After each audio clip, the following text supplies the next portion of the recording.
Hi guys, and welcome back to the Emily Knits channel. My name is Emily. I am a knitter and crocheter in my mid-30s based in the north of Nottinghamshire in the UK, where I live with my other half and our two dogs close to Sherwood Forest. Thank you for being here with me today. This is going to be a bit of a long one. I'm going to try and keep it down a little bit, but I'm just going to jump right in because we've got a podcast episode and we've got a lot to talk about today. So grab a drink or a snack or whatever you would like and something to work on. I have a coffee as always. And without further ado, let's jump in. Before we get into the podcast proper, there's a couple of things I wanted to say that I always forget to say where you can find me. And there are actually a couple of new places you can find me, so I figured I should probably talk about that. So first off, you can follow me on Instagram, which is at Emily Knits with underscores in. It's the same as the channel, I'm pretty certain, but I will pop it on screen and I'll pop it in the description box as well. You can also find me on Ravelry as Emily Knits 36, and please feel free to reach out to me on either of those. Add me as a friend on Ravelry, follow me on Instagram. All of that is, perfectly welcome. So don't feel like you can't. I will put the caveat up there that I'm not super good at adding projects to Ravelry, particularly this year. I feel like I've been really bad. So please don't take that as, what's on there as gospel. But you can find me on both of those. And there are a couple of new ways that you can find me that I thought we would talk about on here as well. So I have set up a email for the podcast. So if you wanted to reach out to me, if it's something a little bit more formal than Instagram or whatever, so there's now the email that you can contact me on. I wanted there to be a bit more of just another way. If you haven't got Instagram or Ravelry isn't accessible for you, then they're the two main ways that you can contact me, other than obviously comments on videos and things like that. So I wanted there to be a bit of a more formal way for that, or another way for that. And also a bit more of a formal method if you are something like a designer wanting a sample knit. I realise bigger designers and dyers and things certainly have a decent pull on social media, and we'll put a call out on there and we'll probably get sort of quite a lot of interest. But I do also realise for smaller dyers or designers or people just starting out, that might be a bit more challenging. So please feel free, if you are wanting any support with that, to reach out that way, and I'm more than happy to see if it's something that I can do. I've discovered this year that I really love sample knitting, so why not lean into it? But yeah, feel free to use that. That is a business email, so feel free to use that for anything you need to contact me about. If you've got questions about one of the projects that I've not mentioned on the podcast or anything like that, please feel free to reach out on there. That is emilyknitspodcast@gmail.com. Again, all of this will be in the description box below. And I have also set up a Ko-fi account, or coffee, or however you're supposed to say it. To me, I sort of think it's coffee, but I've heard a lot of people say Ko-fi, so whatever it's called. That is purely just if anybody does want to support. I thought about, let me start that again. You can tell I feel a bit uncomfortable about this. I wanted to set up another means to contact me and to reach out to me, because there is a function on there where you can comment on, I'm going to start posting a bit more on there, all being well. I don't really know what to share on there, but we'll get there eventually. But if you do want to reach out and support the podcast in any way, shape or form, that is there. There is absolutely no obligation to do that. I'm super grateful if any of you do, but please, I'm not doing this for that. I just wanted to have that there as an option. I know I've seen some people do like the Ravelry wish list and you can go and buy me a pattern, but I'll be entirely honest, I have a massive pattern library of things that I've bought myself and I've never knit. And I don't want to add to that with things that other people have paid for that then maybe for whatever reason don't get around to being knit. So I don't want that to be there. I didn't want to do it like that, but in case anybody did want to support, I wanted there to be a way that you could if you wanted to. So yeah, absolutely no obligation, and I'm not asking you to go and do that. But if you did, for any reason, want to say thank you or whatever, to show support or whatever, then that is there as well. All the details again are going to be below. And yeah, without further ado, let's get into it. So, oh boy, we've got a lot.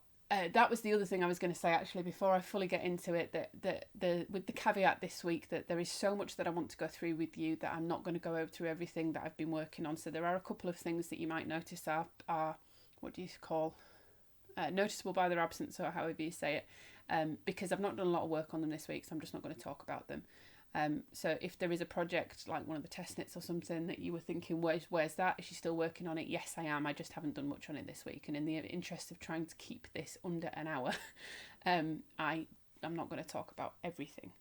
So we have 3 finished objects to talk about, a lot of whips, a lot of whips and some plans for stuff coming up as well. So I will jump straight into it. So the first finished object I don't actually have here, and I'm going to move to one side so I've got some space to put up a picture. If you've been a longer term viewer of the podcast, you will know that I was working on a sample for lovely Shannon of Blue Fern yarns of the Sprouts by Johanna, and that is not here because it is finished and it's done and it's gone back to her, and here is a picture of what it looks like. I was super pleased with how this turned out. As with Shannon, thankfully. I get quite nervous with sample knitting. When I send them back, I'm like, oh God, what if they think it's terrible? What if my craftsmanship is awful? What if, they're paying me for this service? What if it's no good?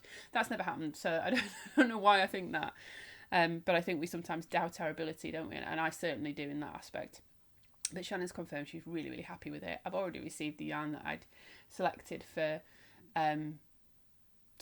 like the store credit that you get for payment for the sample. I've already got that and it's already been received. But yeah, that was completed actually probably about 3 weeks ago, two or 3 weeks ago, and it's gone back. And that felt like quite a relief getting that off the needles because it was done and it was gone. I've just remembered there's another project I didn't grab. I knew there was something I was missing. Right, be right back. So this is a pattern by Johanna. I think I said that already, and I was sample knitting it for Shannon of Blue Fern yarns. This is a top-down circular yoke sweater with colourwork on the yoke and colourwork also on the bottom, on the sort of waist hem on the bottom of the body. And I really enjoyed knitting this. This was actually quite a quick knit for me. I did it in just over like 6 weeks, maybe 5 weeks.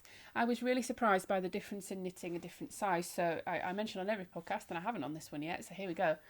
I am a plus size knitter. I have a bust of between 47 to 50 inches depending on time of the month, and I'm 6 foot tall.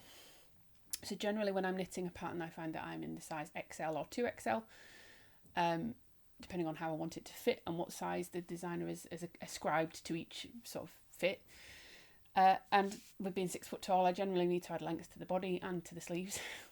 This one was in a size M2, which I'll explain in a second, which is several sizes smaller than I would normally knit for myself. And Shannon had asked for some length added to the body and the sleeves, but because it was a smaller size, it just went so much quicker. The sleeves particularly felt like I just blinked and they were done. Like, they were really easy. So it was a bit of a how the other half live kind of thing. Oh my God, if you're not 6 foot tall, this is quite quick. Like this is quite nice. So to explain the sizing, I think I've said this in my previous podcasts. But Johanna, I don't know if she does this with all of her patterns because I've seen some of the older ones and this isn't the case, but this is a newer pattern of hers. And she has sizes from, I think it's double XS all the way up to 3XL. I'll put it on screen what the actual range is, but she does some extra sizing around the middle bit, the sort of the average size, I guess. So this one has double extra small, I think, whatever it is. But then when you get to the small, you have small, medium 1, medium 2, large 1, large 2, XL, 2XL, blah, blah, blah, on and on. Which means that there are slightly closer increments between the medium 1 and the medium 2, which means that particularly for those sort of more average size fits, it is easier to get a better fit. So I was knitting medium 2, which would have been about the 4th or 5th size in the pattern. Yeah, something like that. Again, with some length added to the body, but it was really quite a quick knit. And this, I used the vast majority of 3 skeins of the main colour, 3 100-gram skeins of the main colour, which is the green on the picture, which is Shannon's yak base, which I can't remember the composition of, I'll pop on screen, sorry. But is the beautiful emerald colourway, and then it used probably about bit over half of a skein of the grey, which is the contrast colour, which is her undyed yak yarn.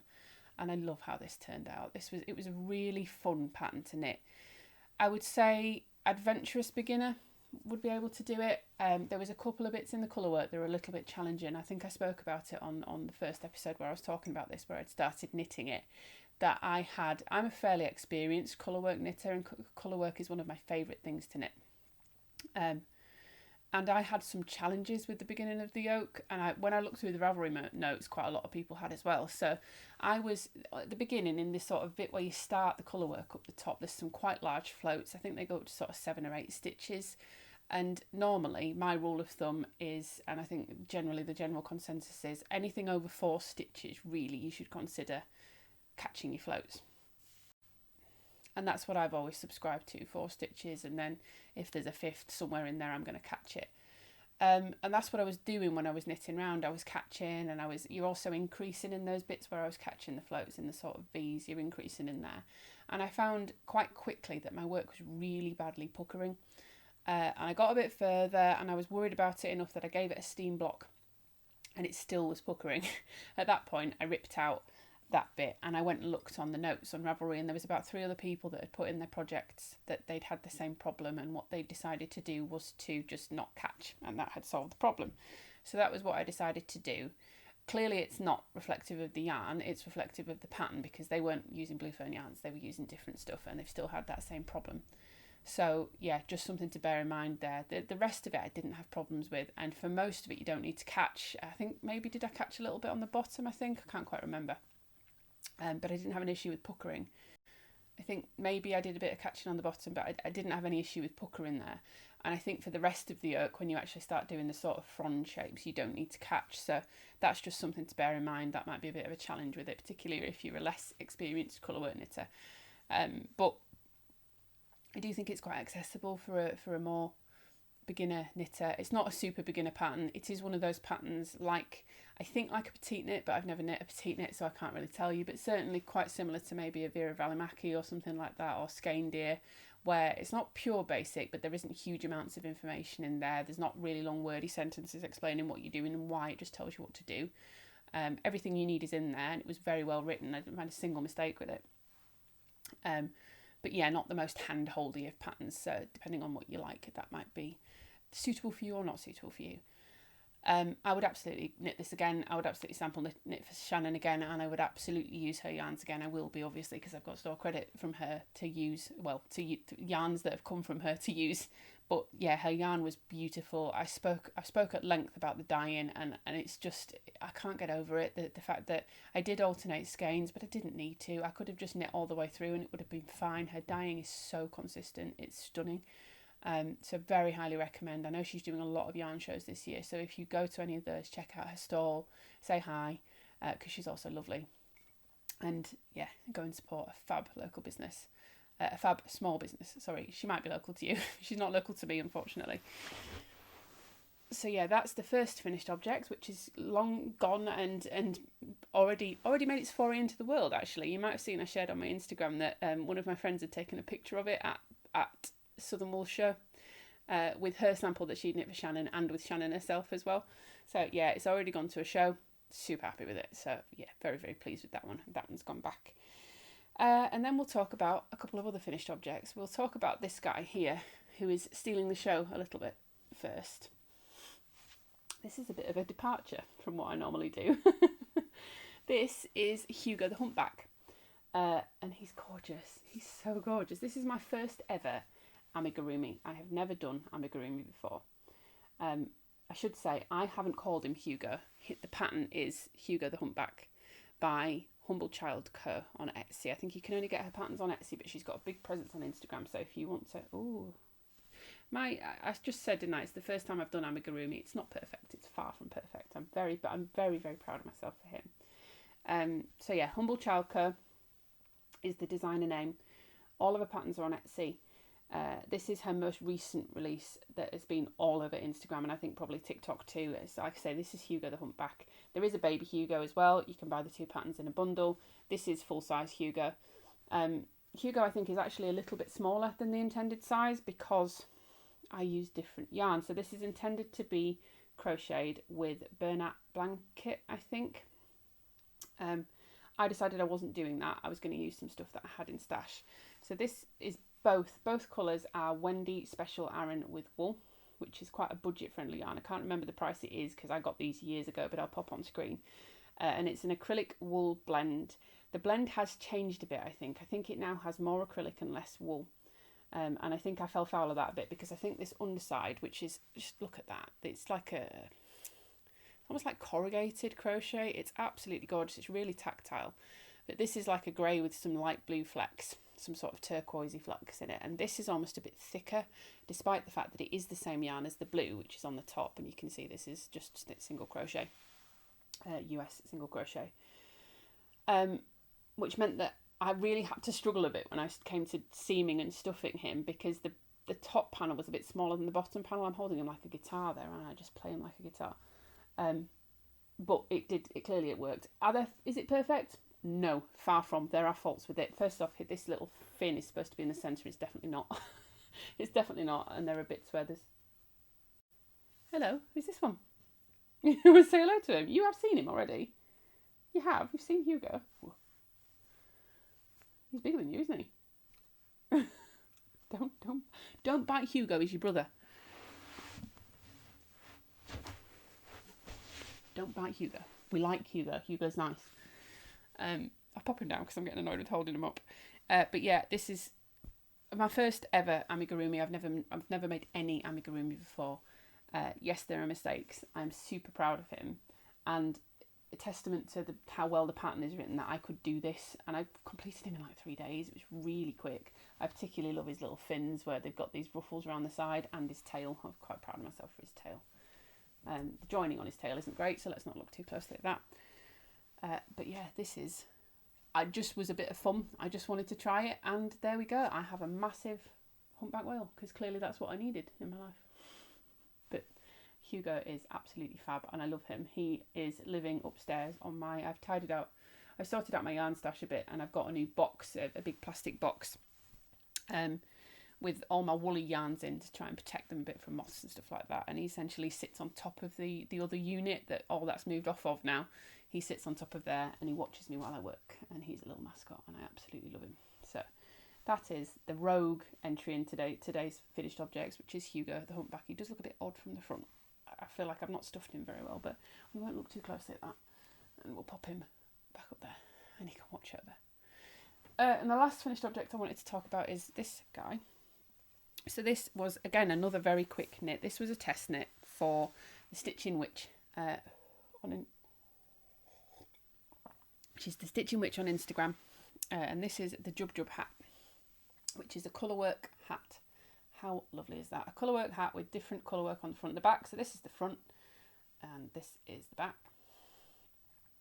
And it's supposed to be a slouchy hat, but I've not made it quite a slouchy. I did follow it to pattern, but I think I've probably just been a little bit...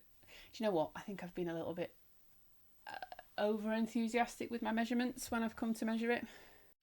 You know how it tells you in a pattern to knit until it measures? I think I'm really bad at that. I think I go, right, okay, yeah, it's that. It's not, don't stretch it. Don't do that. But anyway, this is the Jub Jub hat. Now, this looks lovely on camera. And I'm going to show you what I'm not very happy with this, and it's not the pattern. It's not the pattern. It's not the wool. It's me. It's I said I was an experienced colourwork knitter, didn't I? And this is my colourwork technique. Let me pop this on, and you'll see. Also, this is going to look daft because my fringe is quite long at the moment. Let me. Oh. So, first off, yeah, there's the slouch. That's better. Okay, it looks better on camera than it does in real life, so maybe I'll bear that in mind. I haven't given it enough slouch, that is my fault, so I need to block it a bit more aggressively there. Yeah, you can see it on camera. Look at these. What is this? It just loses all of the crispness of the colourwork. Also, because it's not got enough slouch, it just makes me look like I've got a bean on my head. So annoyed at myself for this. First off, it partly is the yarn choice, so... Oh, God. So, this background colour, which is absolutely beautiful, by the way, and the base is stunning, is Vertknit's yarn in the shade Girl Boss on her... Shit. I'm so sorry, Lauren. I do know the name of this, but I can't remember. I think it's called her Plush Fingering Weight. I'm so sorry, I'll put it on screen. The yarn is beautiful, and the colour is absolutely beautiful. The dye on it is beautiful. Not a single bit of dye came out in blocking this either. And it's a 100% Peruvian Highland wool fingering weight, and it's really gorgeous, really gorgeous. So I'd very highly recommend you to go and check it out. She's got some beautiful colours. This was a joy to knit with. It's the contrast colour that I've chosen that's a problem. This was some scrap I had in my stash, and I think it's an Avita yarn, but I'm not 100%. And I thought the contrast is really good, and it is. But when when I finished it and you could see my colourwork poking through, it is much more noticeable in person, but you can see, even when I'm not wearing it, there's some real unevenness where I've caught my floats and things. It's really bad. And we were trying to get to the bottom of it, myself and the designer were trying to get to the bottom of it. And what we've worked out, and I thought it was worth sharing because I think that I didn't know this and I think it's worth considering. When we looked at the yardages of the two different yarns, the Vertknit has a little bit more yardage per 100 metres, which means that it's a bit of a thinner yarn. And this is quite a plump, thick yarn.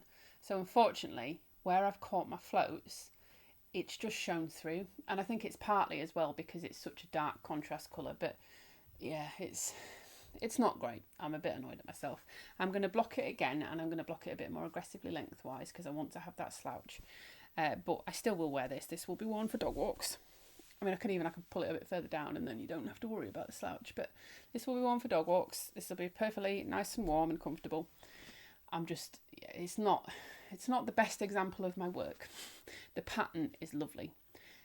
And particularly this Vertknit yarn is absolutely gorgeous.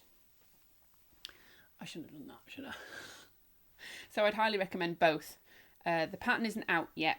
I think the test knit runs into October, so it's going to be coming out in October. But I would very highly recommend it. It was very fun to knit. There is quite a lot of catching floats because, as you can see, there are some bits where you're doing a completely orange row until you get to this bit, or vice versa. So there is quite a lot of catching floats. I would say this is a more intermediate to advanced, maybe not advanced, intermediate colourwork pattern. But it's a lovely pattern. It was very easy to follow and very, very well written. So I would definitely check out her other designs as well. But yeah, this was like 3 days on the needles. This was really quick. So very pleased with it and very pleased to use some beautiful yarn that I had in stash that I didn't know what to do with. I'm just a bit annoyed that I didn't execute it as well as I wanted to. So that is also, I didn't realise I've missed an end. I've woven all my other ends in. I was proud of myself for that. Okay, let's have a quick break and then we'll come back. Okay, next thing to talk about. This isn't a finished object. It was on the pile with finished objects. We're a lot further along than we were, but it's not finished yet. It's not far off. I feel like in the next few days this is going to be finished. This is my wedding dress. If you've been here long enough, if you've watched any of my other videos, because I bang on about this all the time, you will know I will have mentioned that I am knitting my wedding dress. I get married in less than a month, which is a bit terrifying. Not because, just to clarify, not because I'm having any doubts about the person that I'm marrying, just because I feel like I've missed something. And it might be partly to do with the fact that I don't currently have my wedding dress finished. But last time you saw this, I wish I'd put a stitch marker on, because last time you saw this, I think I was up here somewhere. We have an entire skirt done. So the bodice was already done. We've got the bodice up here. This is really hard to show because it's so big. Then we've got all the skirt. We've got the hem done. And we have, I'm not going to be able to show you this very well because it's all curling still because I haven't blocked it, but I've done all of my I-cords. That is one of the ends that needs weaving in. I've done all my I-cords around all of the edges except for the armholes. That's the last bit I need to do. I need to do I-cord around each armhole. There's a couple of steps to reinforce your button bands because obviously they're going to have a fair amount of pressure on them. So there's a couple of steps to do that. And then I need to add my buttons, which I have picked up. I haven't got them here. I picked up what it recommends basically, which is 26 9mm mother of pearl buttons. I got extra. I got 30 because I got extra balls of yarn in the first place as well, because I was worried that it wasn't going to be enough. I've also seamed up the shoulders, so I did have to take a little bit of length out of the shoulders. I spoke about last time when I think I showed it to you. I knew I was going to have to take a little bit out of the shoulders, and I did. But I'm really happy with how it's fitting. Hopefully I will have a bit of B-roll to be able to put in for you because it's quite hard to show because it's not buttoning up. But I am really happy with how this fits and how this looks. So this is the Melides dress. I have a little hole there that I need to just close up with the end because it's where I've picked up stitches. By Vertknit, who is lovely Inês. This is a test knit. This is a pattern that's currently already out, but she's doing a test knit for extended sizing and for clarity of the pattern. The test knit ends quite shortly and I will be done for this. So this is a completely custom sized, look at that, I really love that colour on me. even if I do say so myself. This is a completely custom sized dress. You take your measurements. Sorry, Hugo. Sorry, Hugo. You you take your measurements, you plug them into the pattern, and it gives you really, really clear instructions on how to make this bespoke to your size, basically. And it is immaculately fitting. It is so good. The pattern is, there are some bits I've said before that it's confusing, and you read it and you go, what is that telling me to do? Trust the pattern. Trust the pattern. Go with it. It works. It all works. And it's been a challenge to knit, let's be honest, particularly the skirt, because I was already at the widest part of my body. What I didn't realise is you keep increasing from there. It gives you an A-line shaping, which is lovely. It does look really lovely on. But I then also had to knit, I can't remember how many inches it was, but I feel like it was 20 plus inches to get to the length that I wanted. Flat on 2.75mm needles, because I had to go down a couple of sizes to get gauge. It's done now. All the flat knitting is done now. Yeah, I'll pop a bit of B-roll in. All being well, I'm hoping, so I'm filming this on Friday, it's probably going to be coming out on Sunday. So I'm hoping that in the interim, I will be able to finish it and get it to a point where I can try it on and show you guys. If I've got the buttons on and things like that, I properly can. So you'll either see some B-roll of it, not fully finished, but close to, or you'll see some B-roll of it finished, which will be very exciting. So keep your fingers crossed for me. Or commiserate with me if you've seen it and it isn't. So let's see. But yeah, very, very close to the finish line on that one. And very, very happy to be as well. I don't think I mentioned actually, I'm knitting it in Knitting for Olive Pure Silk in the shade Copper. Knitting for Olive Pure Silk is the recommended yarn for the dress, and for this I didn't want to try and substitute, given what it is. I wanted to have the right kind of fabric to make it work, and also it's my wedding dress, so you know I wasn't gonna gripe at paying for silk when I'm knitting it for my wedding dress. So yeah. So that next time you see it, that will be done. Okay. Everything else we have to talk about, we'll go on to the crochet next, because once we've covered those, and I'm going to touch on these very briefly, everything else is new whips that you've not seen. Because apparently knitting a wedding dress wasn't enough and I needed to do other things. Anyway, let's talk about the crochet very quickly first. I want your advice a little bit on the fingering weight one. We'll go over the DK first, because there's not much to talk about with the DK. I'm very nearly done with the DK one. Is that trying to figure out which ones I haven't shown you. I have no questions with the DK ones. I want your advice on the fingering weight one. So we'll go through DK first. So this is the Yorkshire Blanket Crochet Along, which is run by Mima Makes. This has been super, super fun. I have loved doing this. And I'm doing two versions, because again, apparently one wasn't enough. So I'm doing a fingering weight version using a load of scraps from Stash, and I'm doing a DK weight version using Yarn Smith's Pebble Haze DK prints from Wool Warehouse. In the shades Rye Hope, which is this one at the front, Rye Hope, Saltburn, Peppercoombe. There's a lot of nuance in that one. So that's not massively indicative. What's the one I'm missing? Aldborough and Cold Nap, but I think they're all further back. That's a Cold Nap one. And these have been really, really fun. So this Yarn Smith's yarn is a blown yarn. It's a cotton and acrylic blend, and I've really, really loved working with this, particularly crocheting with it. It absolutely glides over the needles. So the way this works, because it's a crochet along, is every week there's a pattern released. She does it in 4 week blocks. I've dropped a bit, haven't I? That's a bit better. She does it in 4 week blocks. Every 4 weeks there are 4 patterns, and each week in that 4 week period you crochet 2 of those squares, and then at the end you join them all together and you create a blanket. So we are now on next week's the final week, and I've completed the squares up to now. So all I need to do for the DK is just show you what we've got. So I've got 2 of the Yorkshire Rose squares, which is this one and this one. And it doesn't half look like a Yorkshire Rose. She's done really, really well with that, creating that, making that look like that. 2 of the Fields of Wheat, I think maybe.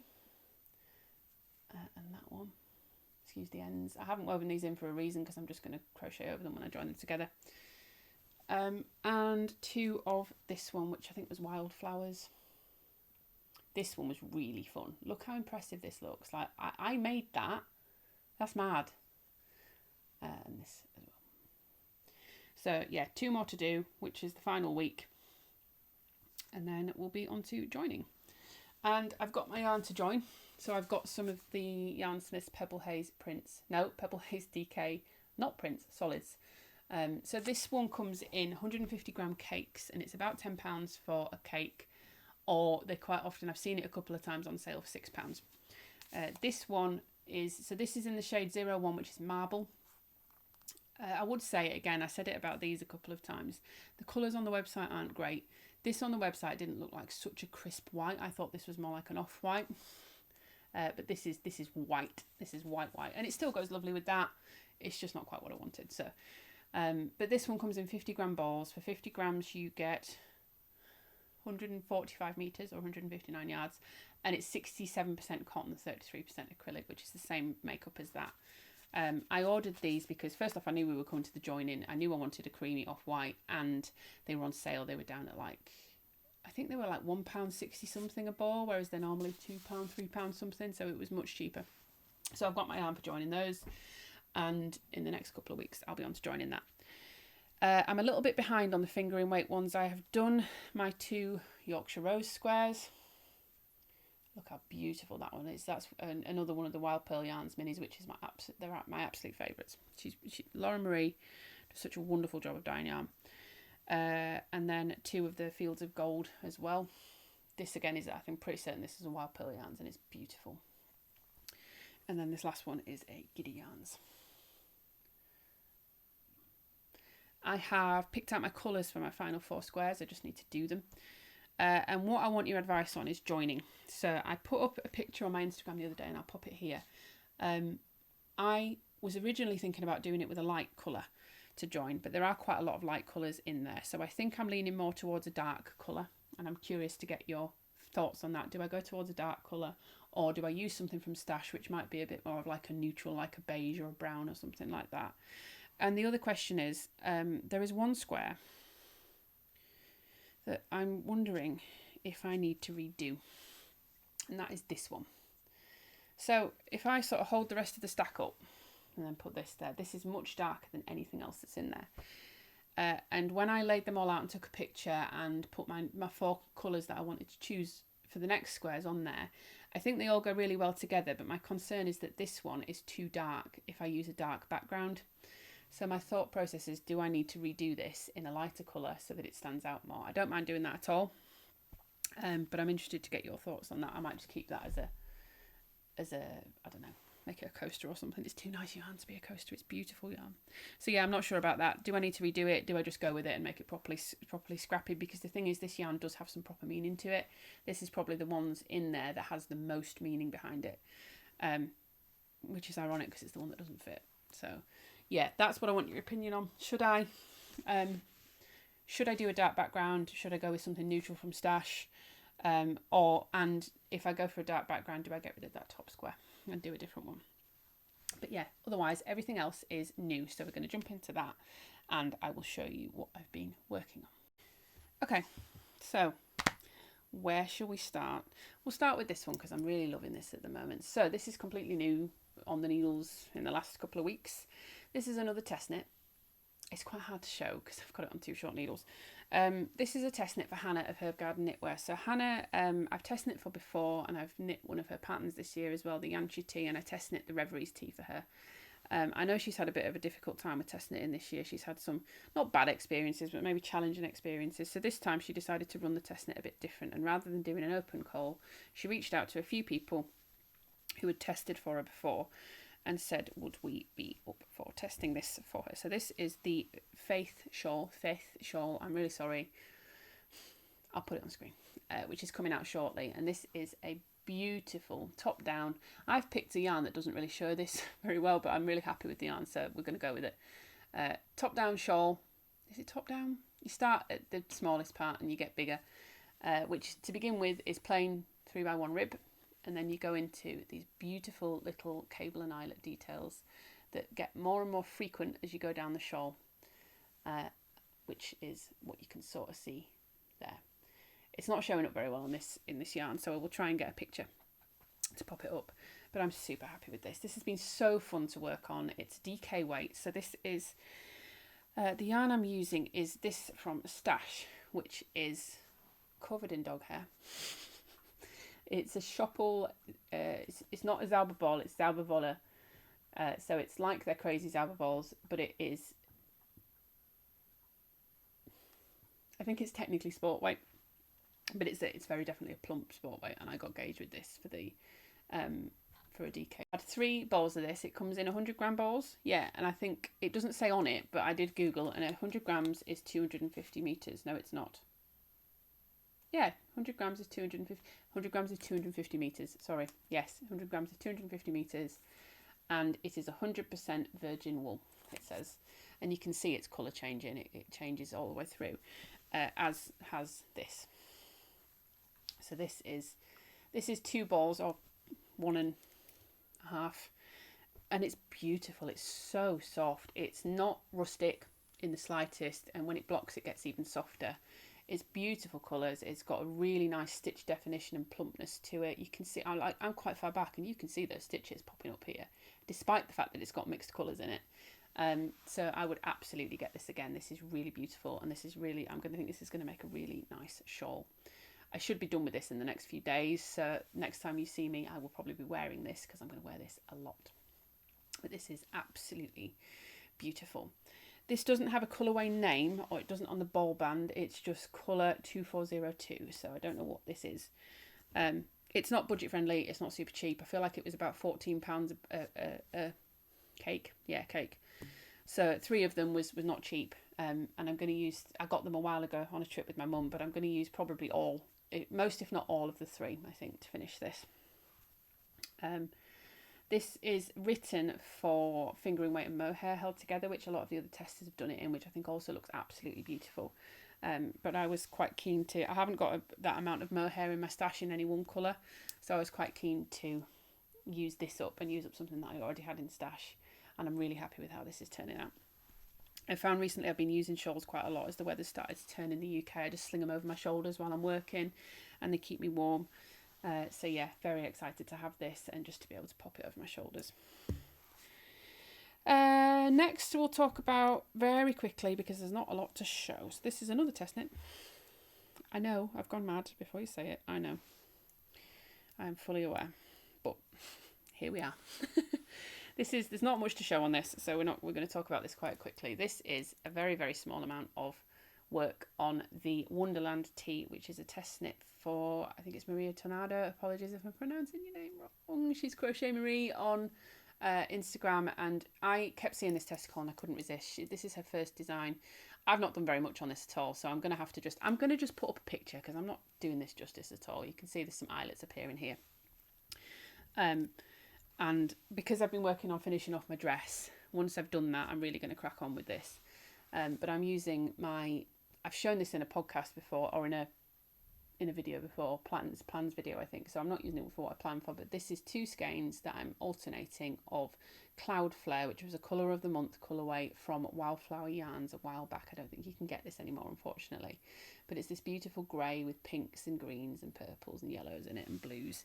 And I wonder if I can show you how it's knitting up. It's knitting up absolutely beautifully. It's not really focusing on it, but you can sort of see. And it just really suits the nature of this t-shirt, this sort of whimsical kind of nature. Not much to show on this at all, but it's a beautiful pattern, and I think this is her first, did I say it's her first ever design? And to go for not only a garment, but something that's quite a fitted garment is mad. So yeah, absolutely super excited to be knitting on this one. I am knitting size G. She's got a completely size inclusive size range, and I would highly recommend you keep an eye out for this when it comes out, and for her as a designer moving down the road, because if this is where she's starting, this is an excellent starting point. So very highly recommend to keep an eye out for her. And we're going to talk very quickly about the thing that I forgot, which I brought over here. This is another sample knit. I know, test knits, sample knits, I know. Let me just show you these and not talk for a second. How fun! How fun! So these are, I've forgotten the name. It's from X-Files, and it's either The Truth Is Out There or I Want to Believe. And it's a Colorwork sock pattern from Stone Knits, who I recently discovered actually, and then it was sort of fate. It was meant to be that Dyed in the Wool yarns, which is what this is, had a thing up for Colorwork testers, sample knitters, and I of course put myself forward, and she chose this. So this is her. I was not prepared for this. I'm going to have to put the colourways on the screen. I'm pretty certain the black is called Sabbath, and the green is called Roots Radical. I'm pretty certain the black is called Sabbath, but I will double check that. And then the green is called Roots Radical. But that look at that! It looks so good on camera. It's beautiful, and I love this pattern. This is so fun. I am having a nightmare with this, which is why there's not so much done on it, and no reflection at all on the pattern or the yarn. These bloody needles are a nightmare. They're the bane of my existence. I'm so angry at them. I decided I was going to get myself a nice new pair of 2.5mm small circulars to do these on, and I decided to try some of these. Let me pull one out. Knit Pro Zings short circulars. I've got Knit Pro Zings. I've got quite a lot of them. I've knit that on a pair of Knit Pro Zings, the full length ones. I like the Zings quite a lot. They are a bit blunt at the end. They're not ideal for that. There is something about the joins on these. You can sort of see it if I hold it up. There's like a really big, you can't really see it. There's a big lip. It's really hard to get the stitches round it. This should be quick. This is Colorwork on a very small circumference, and it's fun, and it's an easily memorizable Colorwork pattern. These needles are making it hard work. I really didn't want to have to switch needles halfway through, but I think I'm going to have to, because there's no way I can knit a full sock on this. I also wanted to take it off the needles and just make sure it actually will go over a heel, because obviously it's Colorwork, so it's quite tight. So I'm going to do that. I'm not ripping back. Well, I will rip back if it doesn't fit, obviously. But if it's just because of the needles, I'm not gonna. And I'm going to switch back to, I've got some Addy small circulars, and some, oh, I can't remember what the other brand is, but the Addies have got this longer one on the right hand needle, so I'll be switching back to them because I do like that. But yeah, cannot at all recommend the Knit Pro small circulars. And weirdly, I mentioned it to Rachel of the Restful Knitter, because I was getting so annoyed at it, and she said she'd found the same. She loves knitting socks, and she'd found exactly the same, that these are really awful needles. So do not do it. Don't do it.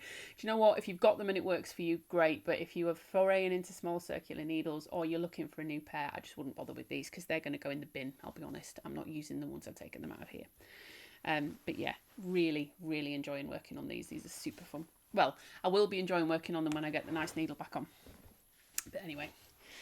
And then the last thing I wanted to talk to you about is massive. This isn't a test knit. This isn't a sample knit. This is a gift knit. Well, it's sort of a gift knit. Basically, my other half asked for an all-over cabled cream sweater. And I said, yeah, I'll get round to it. I'll make you one. And then he pointed out, quite rightly, that he's asked me for this several times over the years, and I've never made him it. So I was essentially shamed into doing it, which is rightfully so. Let's be honest. He pointed out that he has asked me for this quite a lot of times, and I've never made him it, but I've made plenty of other things in the meantime. So I probably should crack on with it. And he was talking about particularly this wool. So I made him. This is, let's start again from the beginning. This is Wendy Pure Wool Aran. It comes in these big 200-gram balls, and this is the colourway Stag, which is a really nice, that's very true to colour. Really nice oatmeal beige colour. It's really nice. I made him last year some welly socks that were partly from a vintage pattern and partly completely free-handed, because some of the gauge I just couldn't get to work. Yeah, so I made him a pair of welly socks out of it last year. It's 100% wool. It is very rustic. It is not a soft wool at all. It is just 100% British wool. And it is an Aran weight. For 200 grams, you get 294 metres, 321 yards. It's quite budget friendly. I think it retails on Wool Warehouse for about £8.99 a ball for 200 grams. But I managed to find it on the Little Wool Shop for £7.43, something like that. because I needed to buy some more. So I bought 3 balls of it last year, having absolutely no idea how much I was going to need to make a pair of welly socks. And I used 1.5 balls, so I used 300 grams. I've used up already the other ball that I had, and then this is what I've got left from the other ball. And I've purchased 3 more balls because that's how much I'm going to need to finish this. And this is where we are at. Ooh, that looks really good on camera, doesn't it? Doesn't that look good on camera? So this is, I'm going to have to put the name on screen because it's got a really non-memorizable name. I'm sure it's called like the Duncan men's Raglan cable sweater. It's got a really catchy name from, oh God almighty. It's a pattern from West Yorkshire Spinners, written by Sarah Hatton for West Yorkshire Spinners. And it recommends using their Croft Aran weight, which obviously I'm not doing. But I sent him basically a lot of pictures of some patterns that I liked and would also knit and would work with this yarn, and this was the one he picked. So this is a bottom up flat knitted piece that's seamed, and it is a raglan. I was a bit caught off guard because I thought it said raglan, and I thought, oh well, that'll be top down then, and that's my own fault because this is the back piece, but it will look something like this. I think the front's exactly the same. You get to about here and you start working some raglan shaping up the top, and then you join it together. And you knit some sleeves, and yeah, this is the back piece. Like I said, this hasn't been much knitting. This is 5mm needles with Aran weight yarn, and it's really, really flown. You can see I've been moving this stitch marker. I did about an hour on it the other night, and this is how far I got. I can't do much more than an hour at once because the cables are quite tight. Some of them you're doing quite a lot of crosses and things like that, and the yarn is quite rustic, so it does hurt my hands, but yeah, it's been very enjoyable to work on. The eagle-eyed of you will notice I made a mistake at the bottom. I thought I knew what I was doing, and it should have crossed, but it didn't. But actually I've left it in because if I hold it up, you can see I did it on all 3 of them. So at least it kind of looks like it was supposed to be there. But honestly, seeing this on camera, I really want to work on this more because it's absolutely gorgeous. So I need to knit this panel. I'm probably about 5 centimetres off starting to do the raglan shaping for the top. I need to do another panel exactly the same for the front, and then you do 2 sleeves, but the sleeves are completely stockinette. There's no cabling on the sleeves, and then I need to join it all and seam it all and do a neckline. I think you do the neckline separately afterwards. It's a very, very basic pattern. There is not a lot of information there. I think it's about 3 pages long, and there have been a couple of bits where I've had to be like, okay, sit and read this and make this work. But it was quite a cheap pattern. I feel like it was about £3.50, something like that. It was really quite cheap. It doesn't give you yardage and stuff like that because it tells you how many balls of croft that you need to make it, because obviously it's intended to be knit with that yarn. But it was quite easy to work that out. Thanks for that, Pepper. But it was quite easy to work out, which I was able to do. And yeah, it does look absolutely gorgeous, doesn't it? I'm knitting him, I think, the second size. He's got about a 43-inch chest, and it's intended to have a bit of positive ease. So I'm doing the 44 to 46 inch, I think, something like that. But as you can see, it stretches out really nicely. It's got loads of stretch in it. And when it blocks, it'll block out really nicely. So the aim is the next couple of weeks, really, I'm going to get some work done on this. He'd like this doing by his birthday, which is just before we get married. Whether that happens or not, I don't know. But I will do everything I can to get it done by then. And yeah, that is where we're at. And the last thing that I wanted to talk to you about. I may have gone a bit mad with casting things on and signing up for test nights. We don't need to talk about that. We don't need to talk about that. I think just having finished that sample knit and coming close to finishing that has felt like a massive relief. Has felt like a massive, massive relief to me.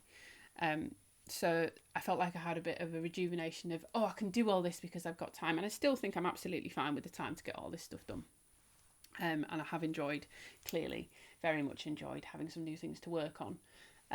But yeah, I'm aware there's a lot at the moment because, like I said, this is not including the secret cardigan test knit that I'm working on. This is not including the falling leaves test knit. I've not done much on that. I have done some work on it, but I haven't done much. I finished the short rows and got some raglan increases done.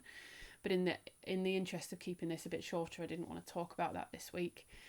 Next time you see me, there's probably only going to be 1 or 2 more videos maybe before I'm going to have a couple of week break because I'm going to be getting married and then going on honeymoon. So you'll see me at least once more. Hopefully you'll see me twice more.